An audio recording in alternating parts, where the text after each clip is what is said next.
कब, कहाँ, कैसे और क्यों, ये प्रश्नवाचक चिन्ह हैं। तो एक व्यक्ति ने ये सवाल किया कि भाई साहब मेरे पास तो सारी चीज़ें हैं, मेरे पिताजी 25 बीघा ज़मीन छोड़ गए, मेरा व्यापार अच्छा है, मेरी दुकानें भी चल रही हैं, बिजनेस भी अच्छा है, तो मैं परमात्मा की वंदना क्यों करूं, मैं सत्संग क्यों करूं, मुझे तो वैसे ही मिल रहा है, तो मुझे ज़रूरत क्या है, आवश्यकता क्या है, आखिर मैं क्यों सत्संग करूं, मैं क्यों सत्संग में जाऊं। आओ संत महात्माओं, जब ये बात बुजुर्ग व्यक्ति से वो व्यक्ति ये कह रहे थे कि सत्संग क्यों करें,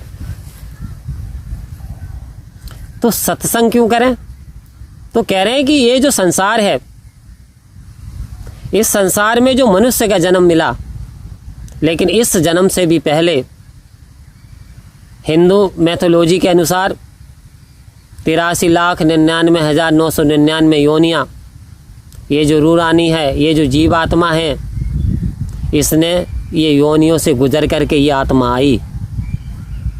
अब साहब एक एक योनि को यदि हम देखें तो कोई योनि 100 वर्ष की होती है, कोई 200 वर्ष की, कोई 500 वर्ष की भी होती है, कोई 10 वर्ष की भी होती है। और यहाँ वेद शास्त्र ये कह रहे हैं सबसे बड़ा दुख मनुष्य का क्या है, सबसे बड़ा कष्ट कब होता है इस जीव को। जानते हैं संत महात्माओं, क्योंकि आप ब्रह्मज्ञानी, आप सब कुछ जानते हैं। सबसे बड़ी कष्ट, सबसे बड़ी तकलीफ़ जब होती है जब ये जीव किसी शरीर में जन्म लेता है, फिर सब पीड़ा होती है, उतनी माँ को तकलीफ़ होती है, उतनी इस जीव को तकलीफ़ होती है। कहते हैं जी एक बिच्छू जब मिलकर के एक बिच्छू डंक मारता कितनी तकलीफ़ होती है, लेकिन कल्पना करो यदि 10,000 बिच्छू डंक मिलकर के मारेंगे तो कितनी तकलीफ़ होगी, इतनी तकलीफ़ होती है, ऐसा बताते हैं।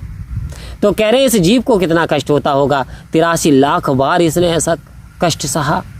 तो इस कष्ट को दूर करने के लिए सत्संग जरूरी है, परमात्मा का सुमरण जरूरी है, परमात्मा का भजन जरूरी है, पवित्र शास्त्रों को पढ़ना जरूरी है। कह रहे हैं जी हाँ हो सकता है सत्संग, जी हाँ सत्य का संग भी हो सकता है। जब रात होती है तो दिन भी होता है, जब अंधकार होता है तो उजाला भी होता है, जब झूठ है तो सच भी है, जब भगवान है वास्तव में, जब शैतान है तो भगवान भी है। कह रही जी अंधकार भी है तो इधर सत्संग भी है। और जब सत्य का संग एक बार पा लेता है इंसान तो वास्तव में जीवन में जीने की राह खुल जाती है, वास्तव में आवागमन के बंधनों से मुक्त हो जाता है। क्योंकि आवागमन के बंधन ये बंधन ही हैं हमें, जो कि हमें ऊंचाइयों पे जाने से रोकते हैं। ये छोटी सोच ही है हमारी जो कि हमें सत्य के मार्ग पे आगे बढ़ने से रोक देते हैं। क्योंकि पैर की मोच और इंसान की छोटी सोच उसे आगे बढ़ने नहीं देती। संत महात्माओं, जब तक इंसान छोटा सोचता रहेगा, असीम की ओर, विस्तार की ओर अपने विचार को बढ़ाएगा नहीं, अपनी सोच को डेवलप नहीं करेगा, जब तक कि एक कुएं के मेंढक की तरह कुएं के अंदर चारों विचरण करता रहेगा तो उसके लिए वही संसार हो जाएगा। लेकिन ये क्या, एक बार जब बाढ़ आई तो जब कुआं भरा तो मेंढक बाहर निकल के क्या देखता है, वहाँ तो दरिया बह रहा, दरिया है, अरे कितना सुंदर संसार है। तो संत महात्मा कह रहे हैं ये जो नैरो माइंडेडनेस है इससे बाहर निकल करके देखो, आओ विस्तार की ओर चलें। सदगुरु माता सुदीक्षा जी कह रही हैं आओ हम असीम की ओर चलें, आओ विशालता के साथ जुड़ें, आओ विशाल की चर्चा करें, आओ अपने मन को विशाल बना लें। आज हम अपनी बुराइयों को दूर कर लें, क्योंकि ये बहुत बुरी बुराई और बड़ी खतरनाक बुराइयां हैं। कौन सी? 5 चोर आपका सब कुछ चुरा लेते हैं और आप इनसे अवगत ही नहीं हो। कामी, क्रोधी, लालची, इनसे न भक्ति हो, भक्ति करे कोई सूरमा, जात वर्ण कुल खोए। ये कैसा अभिमान है, किसी को जाति का अभिमान है, किसी को वर्ण का अभिमान है, मैं ब्राह्मण में, मैं क्षत्रिय में, मैं किसी कुल में, मैं उच्च कुल में पैदा हुआ। जाति वर्ण कुल का अभिमान यदि इंसान ने कर लिया तो वास्तव में कह रहे भक्ति नहीं कर सकता।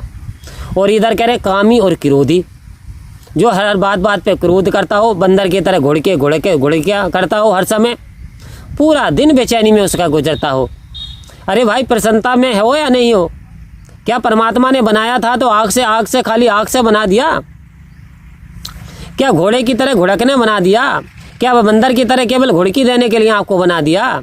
क्या किसी के साथ सहनशीलता से बात नहीं कर सकते? तो फिर इंसान क्यों बने? पशु बन जाते तो अच्छा था। पशु के समान और दूसरे भी तुम्हारे साथ पशु का व्यवहार करते। तो ये जो व्यवहार हैं, ये व्यवहार इंसान के मन को ठेस पहुंचाते हैं। बेवजह करना, सहनशीलता से बात ना करना, ये तो साहब इंसानियत का परिचय नहीं है। ये कैसा इंसान है? तो कह रहे हैं ऐसे लोग धर्म से भी प्रेम नहीं कर सकते, चाहे धर्मी कितने बल लें। कि क्या करेगा प्यार वो भगवान से, क्या करेगा प्यार वो ईमान से, जन्म लेकर गोद में इंसान की, कर ना सका प्यार जो इंसान से। कह रहे जिस इंसान की गोद में जन्म लिया उसी से नहीं प्यार कर पाया, तो खा के क्या धर्म से प्यार कर पाएगा? धर्म का डंका कितना पीट लें, धर्म की बातें कितनी सुना लें, ये लेकिन वास्तव में खाली टिकट ले लिया है एरोप्लेन का, और टिकट लेकर के भूल गए, सो गए गफलत की नींद में, और एरोप्लेन में सवारी नहीं हुए तो मंजिल पर पहुंचने वाले हैं ही नहीं। यानी मानुष का जन्म मिल गया, लेकिन मनुष्य के जन्म की कीमत नहीं समझी कि हीरा जन्म जो तुझको मिला है, ये लुटाने के काबिल नहीं है, तेरा हर श्वास अनमोल मोती, जो गवाने के काबिल नहीं है। और अब ना संभला, कह रहे सावधान चेतन हो जा कि अब ना संभला तो रोना पड़ेगा, ये नरक में गर्क होना पड़ेगा।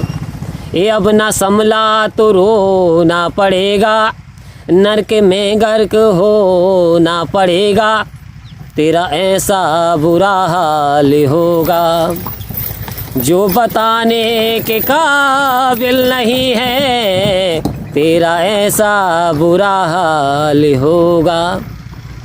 नरक कितने भयानक बताए। इंसान अब समझ जा कि गफलत में सोने वाले, क्या तुमको कुछ खबर है, मंजिल तेरी किधर है, क्या तुमको कुछ खबर है, किस काम से मुसाफिर आया था इस जहां में, किस काम से तू मनवा। आओ संत महात्माओं, किस काम से आए, किस काम में उलझने के ओठन आए थे कपास को, और क्या क्या ओटने लगे। आओ संत महात्माओं, तो अभी समझने की आवश्यकता, अभी जागने की ज़रूरत है, क्योंकि मनुष्य का जन्म बार बार नहीं मिलता। इसलिए इन बंधनों से ऊपर उठ जाओ, जाति वर्ण कुल के अभिमान को त्याग दो, और यदि अभिमान को त्याग दो तो वास्तव में परमात्मा का जो संग है आपको मिलेगा। इसके रंग में आप रंग जाओगे और आत्मा ये नूरानियत से भर जाएगी, जीवन आनंद से भर जाएगा। सतगुरु की असीम कृपा बरसेगी यदि हमने सतगुरु के वचनों का जीवन में पालन किया है। जी।